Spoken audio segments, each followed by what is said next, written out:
I need to say something that's going to piss a few people off. Most drone pilots in the US are flying completely illegally and they don't even realize it. Like, you're one TikTok away from a fine. So let me save you your drone and your wallet real quick. So the number one thing nobody understands, everyone thinks they're flying just for fun. No, you're not. If you use your drone for anything that benefits you, money, business pages, real estate videos, your portfolio, even a free coffee, you're commercial. Boom, you need part 107. Posting drone footage on your business TikTok, commercial. Filming your friend's house because they might pay you later, commercial. Helping a realtor for exposure, commercial. This is the biggest rule people break without even thinking. So your drone literally has to broadcast a digital license plate now. It's called remote ID. If it doesn't, you need a module. Yes, even in the middle of nowhere. Yes, even if you just bought it. People miss this one constantly. And it's just a remote ID. So recreational pilots still need a certificate. Yes, there is a free test called Trust, and that is for hobbyists. It just gives you kind of a little rundown, a good amount of the rules and regulations. It takes like 7 minutes, and it's legally required for anyone flying just for fun.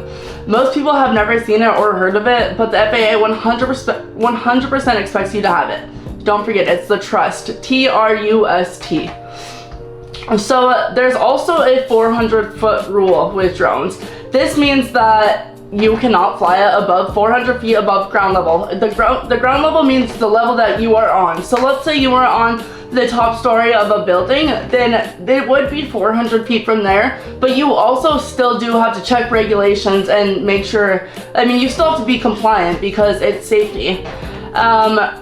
If your drone's above the clouds, that's illegal. If you're chasing mountain peaks, that's illegal. Usually. Going as high as it goes because the view is absolutely illegal. At Colombia, and they were flying it way above the clouds. They just kept going above and above and above, and they didn't even have any regards to safety or anything. There could have been a plane flying, and there could have been 200 people dead if it hit that drone. You never know what's gonna happen, so just be safe.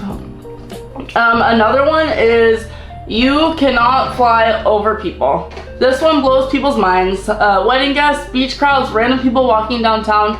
No, if they're not part of your operation and your drone doesn't meet super specific safety categories, you're breaking the law. Also, one of the big things that people forget, if your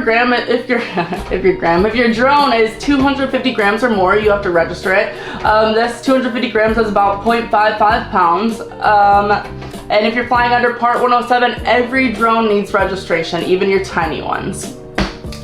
Most people don't follow these rules because nobody teaches them until they get in trouble. If you want to fly legally, get better footage, and not get slapped by the FAA, follow me. I'll break all this down without the boring pilot talk.